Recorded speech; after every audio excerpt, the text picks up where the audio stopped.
everyone, and welcome to Session 3 of the Global Black Feminist Reading Circle. My name is Randy Henderson, and I am one of the Black Feminist Reading Circle members of this online group. This session runs from January 20th until June 2nd and includes 2 week-long breaks. Our democratically selected reading material is Harriet A. Washington's book, Medical Apartheid, The Dark History of Medical Experimentation on Black Americans from Colonial Times to the Present. Our book group meets each Tuesday evening from 6:30 to 8 on the Google Plus Hangouts on Air platform. You may find the Global Black Feminist Reader Circle on Google Plus, YouTube, and Facebook, and always feel free to join us in reading our story together.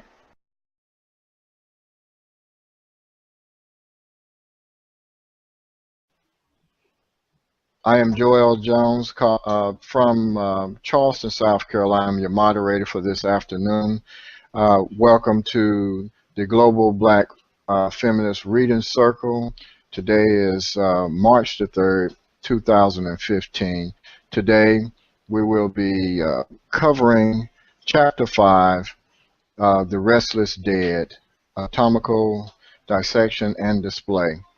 At this time, we would like to go around the Google Earth here, and would like everyone to introduce themselves. My name is Georgette Moses. I'm participating from Columbia, South Carolina this evening, and look forward to our usual deep discussions about this chapter and book. And we just had a new person. I think she's muted though. Came on Purify Love. Michelle Odom. I am in Brooklyn, along with Randy Danielle. I'm one of the co-hosts of the Global Black Feminist Reading Circle. We are in session 3, which runs through June 9th of this year, reading Medical Apartheid, The Dark History of Medical Experimentation on Black Americans from Colonial Times to the Present. You can look for us on Google Plus or YouTube or Facebook to learn more about us or to join our community on Google Plus to get updated on everything that's happening and find links to get into the conversation. So welcome, and I'm happy to be here. Wasn't sure I was gonna make it tonight, Joelle. Okay.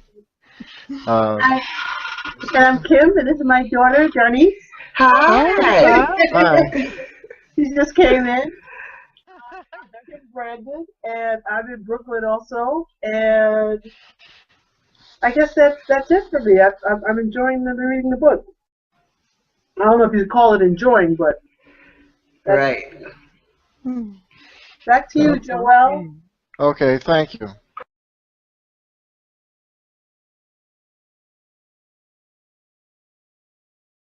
The chapter illustrates the horrors of a medical apartheid. The author, Harriet A. Washington, gives several accounts of the roles of individuals, institutions, and government policies that allow the degradation of African Americans across the country. Reading the excerpt, no place in the United States offers a great opportunities for acquisitions of anatomical knowledge, subjects being obtained from among the colored population in significant numbers for every purpose, and proper dissection carried on without offending any individuals in our community. This was advertisement for the South Carolina Medical College, which is MUSC down here in Charleston. The above advertisement signifies the attitude of society at that particular time. However, as you read through this chapter, the dates are not as distant in the past as one may think. Today, 29 states have what is called presumed consent, statutes which allow the coroner to harvest organs of individuals without prior permission. In 1997, the Los Angeles Coroner Office was found to have sold more than 500 pairs of coronaries to a year to an eye and tissue office transplant bank. 80% were from blacks and Latinos whose coronaries had fetched a profit of 1,000%. After reading this chapter and book, I have a better understanding why African Americans, the poor and underserved citizens in our community, have distrust for the medical corporation. I also look at every university that has a medical school and wonder what atrocities happen there. And that's what I do now. As we go further into the reading, we're going to see that if you got a medical university, you know, around us, or whatever happened and whatever medical advances, it was done with our bodies, Right, dead or alive. right.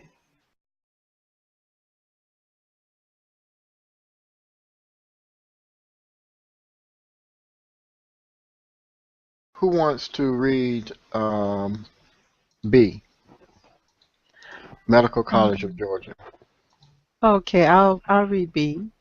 Construction workers renovating a stately 150-year-old Greek Revival structure that once housed the Medical College of Georgia, MCG, stumbled upon a nightmare hidden between the buildings. Scattered beneath its concrete floors lay a chaos of desiccated body parts and nearly 10,000 human bones and skulls, many bearing the marks of 19th century anatomy tools or numbered with India ink. The basement was filled with mostly black bodies, not by accident, but by design. As the 19th century progressed, doctors' needs for cadavers for medical education and training increased. But dissection was abhorrent, a shameful fate reserved for the most heinous criminals who received a double sentence of execution and dissection. As a result, physicians appropriated the bodies of enslaved persons with no legal rights or those of free blacks with no rights that a white man was obliged to respect. The bodies in the basement had been spirited by night from the graveyard, but not from just any graveyard. Most were taken from Cedar Grove Cemetery, an African American burial ground. We know this for several reasons.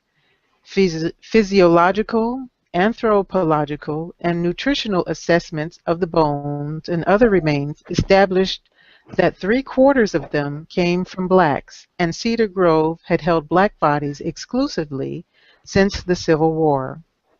Since its founding, black Augusta residents had constantly complained of grave robbing there. In 1852, the Medical College of Georgia brought the 36-year-old Grandison Harris, a strapping, muscular native of the Gullah Islands, on a South Carolina slave auction block for $700. The school had not purchased a strong man just to clean the floors. His chief duty was to rob graves. MCG faculty taught Harris to read, which enabled him to glean details of death and the dates of funeral services from the obituaries. He would return after nightfall to pull bodies from the fresh graves with his powerful arms. After the Civil War, the former slave became a Reconstruction judge in South Carolina. But when African Americans lost their newfound political power, the MCG offered Harris his old job at $6 a month. He was known as the Resurrection Man. And question number 4 is, what are some professions today African Americans and other minorities perform that in the future would be viewed by others in our community with disdain, like Mr. Harris? Ooh, great question. Wow.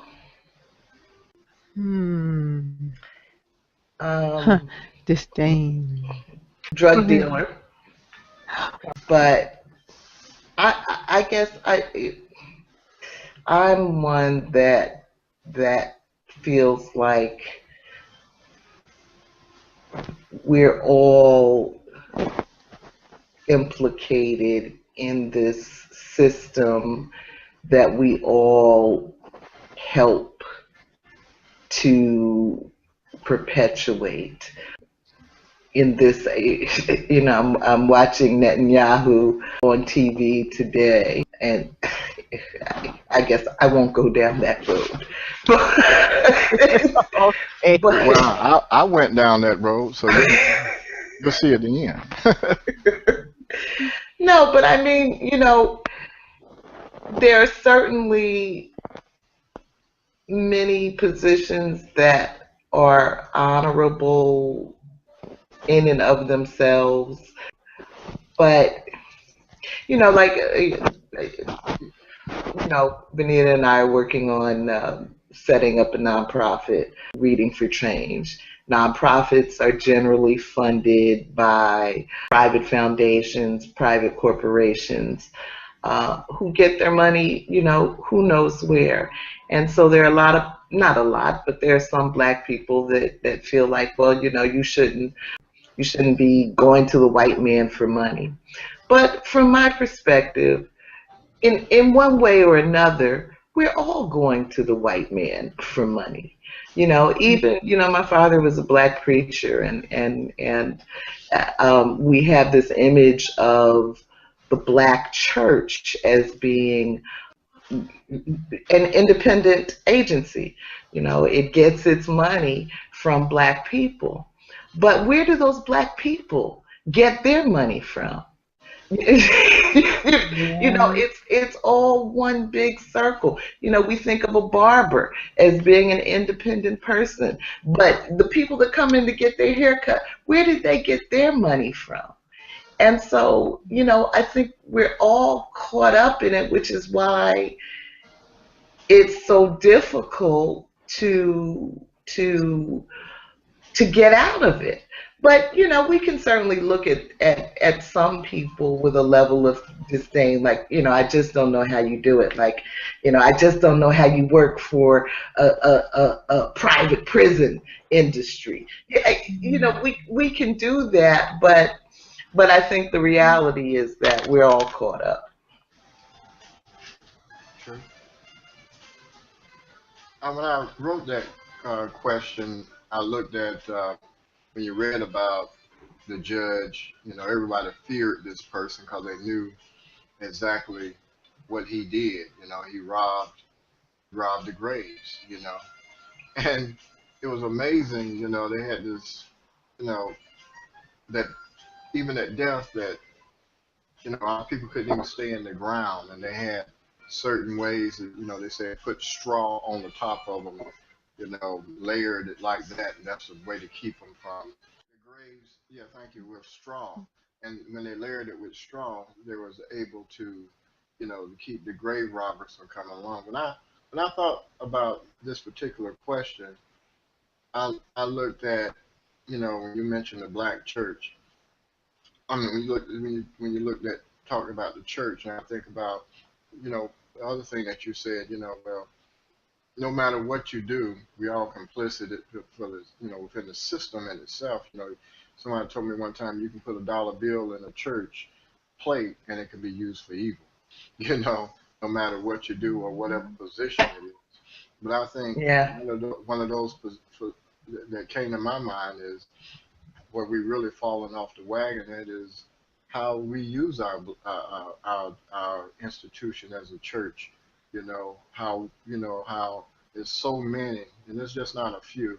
There's so many uh, preachers out there and an organization that sheeple us into a system and don't and use it for evil. you know, Absolutely. you know. So go ahead. Okay, Good point. Kim, Yes. your thoughts? I guess I'm looking at the coroner's office that when you stop and think, where are we still complicit? You know, where are we still not communicating that this is an issue? So if this is still going on, especially if they're saying that if